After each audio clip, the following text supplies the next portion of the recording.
اپنی صحت کے متعلق مزید معلومات حاصل کرنے کے لیے ابھی ہمارا چینل سبسکرائب کریں اور بیل آئیکن کو دبانا مت بھولیں۔ السلام علیکم، ہیلتھ اویئرنیس سیریز میں آج ہم بات کریں گے ایچ پائیلوری سے کیسے بچا جا سکتا ہے اور کون سی غذا یا خوراک جو ہے وہ استعمال کی جا سکتی ہے۔ اکثر لوگ ایسے ہوتے ہیں کہ اس حوالے سے انہیں یہ اندازہ نہیں ہوتا کہ ایچ پائیلوری انفیکشن کے دوران انہیں کیا کھانا چاہیے اور کیا نہیں، اور کس طریقے سے اس بیماری سے ان کو بچنا چاہیے۔ تو آج اس حوالے سے ہم بات کریں گے۔ ویسے تو ایچ پائیلوری پہ تفصیل سے بہت پہلے ہی ہم بات کر چکے ہیں، وہ آپ دیکھ بھی سکتے ہیں۔ ایچ پائیلوری جو کہ ایک بیکٹیریل انفیکشن ہے، یعنی کہ ایک جراثیم کی وجہ سے، جو کہ مختلف گندا خوراک یا پانی کے ذریعے ہمارے جسم میں داخل ہوتا ہے، جس پہ ہم کافی ڈیٹیل میں بات کر چکے ہیں۔ تو ہمیں یہ کرنا چاہیے کہ ایک تو ہاتھوں کو اچھے طریقے سے صاف کرنا چاہیے، اور خاص طور پر جب کوئی چیز کھانی ہو ہم نے، یا کھانا کھانے سے پہلے ہمیں ہاتھ جو ہے وہ اچھے طریقے سے صاف کرنے چاہیے۔ پھر ہمیں یہ دیکھنا ہے کہ جو پانی ہم پی رہے ہیں آیا وہ صاف ہے یا نہیں، یعنی کہ اگر وہ آپ کو کوئی شک ہے تو آپ اس کو پکا کے استعمال کریں، یعنی پانی کو بوائل کر کے آپ یوز کریں۔ اگر پانی ٹھیک نہیں ہے تو آپ کہیں اور سے پانی کا استعمال کر لیں۔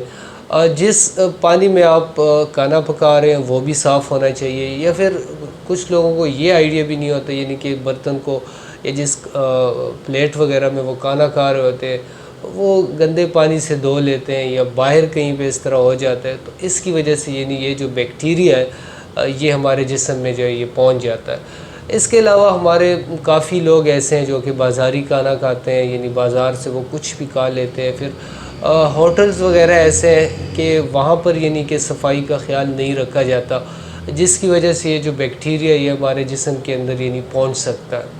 تو کوشش کرنی چاہیے کہ ہاتھوں کو اچھے طریقے سے صابن سے صاف کر کے کھانا کھایا جائے۔ بازاری اور ہوٹل کے جو کھانے ہوتے ہیں ان سے اجتناب کیا جائے۔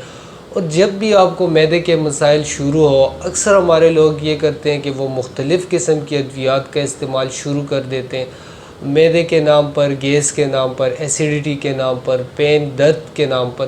تو ایسا ہرگز نہیں کرنا چاہیے۔ اگر آپ کو اس طرح کے مسائل شروع ہو جاتے ہیں، معدے کے کچھ مسائل آپ کو، جیسے کہ تیزابیت یا بھوک کا نہ لگنا یا پیٹ میں درد وغیرہ، اس طرح کی اگر علامات سامنے آتی ہیں تو ہونا یہ چاہیے کہ آپ اس چیز کو ٹیسٹ کر لیں، یعنی کہ آپ ایچ پائیلوری کا ٹیسٹ کروا لیں، پھر آپ اس کا ٹریٹمنٹ کروائیں، جو کہ اینٹی بائیوٹک کورس عام طور پر کیے جاتے ہیں۔ لیکن اس کے باوجود کچھ لوگ جو ہے وہ ٹھیک نہیں ہو رہے ہوتے، اور وہ پوری زندگی ان کے اندر جو ہے ایچ پائیلوری کی علامات اور معدے کے مسائل جو ہے وہ پیدا ہوتے رہتے ہیں، بلکہ کچھ لوگوں کے اندر وہ مزید پیچیدہ ہو جاتے ہیں۔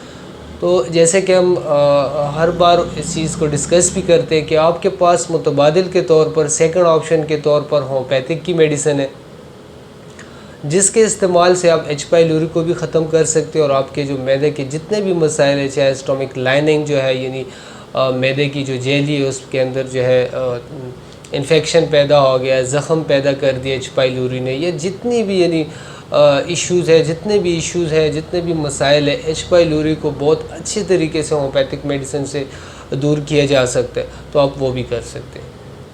اب بات کرتے ہیں کہ جن لوگوں کو ایچ پائیلوری ہے تو ان کو کس طرح کا خوراک لینا چاہیے۔ تو سب سے پہلے جیسے کہ ہم نے شروع میں ڈسکس کیا کہ ہمیں یہ کرنا چاہیے کہ ہمیں وہ خوراک لینا چاہیے جو کہ صاف ستھرا ہو۔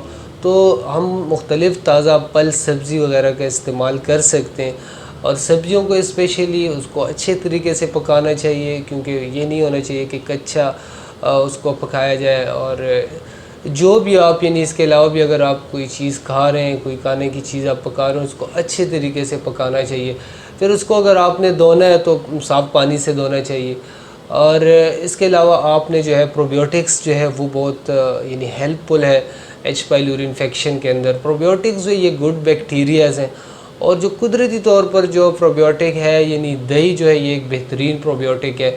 اس کا استعمال اگر آپ کرتے ہیں تو آپ کو ایچ پائیلوری کی جو علامات ہوتی ہے، جیسے کہ اس میں ڈائریا ہے، کانسٹیپیشن ہے، باؤل موومنٹ جو ہے وہ ٹھیک نہیں ہے، تو آپ اگر دہی کا استعمال کرتے ہو یہ ایک بہترین چیز ہے۔ اس کے علاوہ آپ فش کا استعمال بھی کر سکتے ہیں، اور وہ آپ نے ایسی غذا، ایسی خوراک لینی ہے جو کہ نرم ہو، جو کہ آسانی کے ساتھ جو ہے ہضم ہو جائے۔ آپ نے سخت قسم کی چیزیں نہیں لینی۔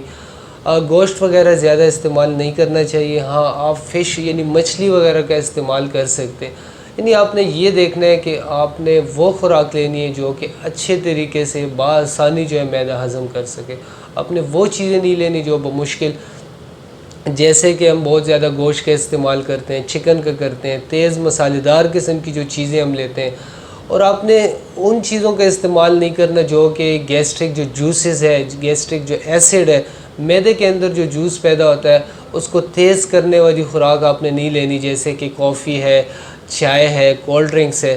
تو اس طرح کی چیزوں سے آپ نے اجتناب کرنا ہے. پھر فاسٹ فوڈ ہے، تیز مسالے دار اسپائسی قسم کے جو فوڈز ہیں، تو ان سے آپ نے اپنے آپ کو بچا کے رکھنا ہے. اور آپ نے یہی یاد رکھنا ہے کہ آپ نے وہ غذا لینی ہے جو کہ کافی سادہ اور اچھے طریقے سے جو ہے وہ ہضم ہو سکے. بہت شکریہ.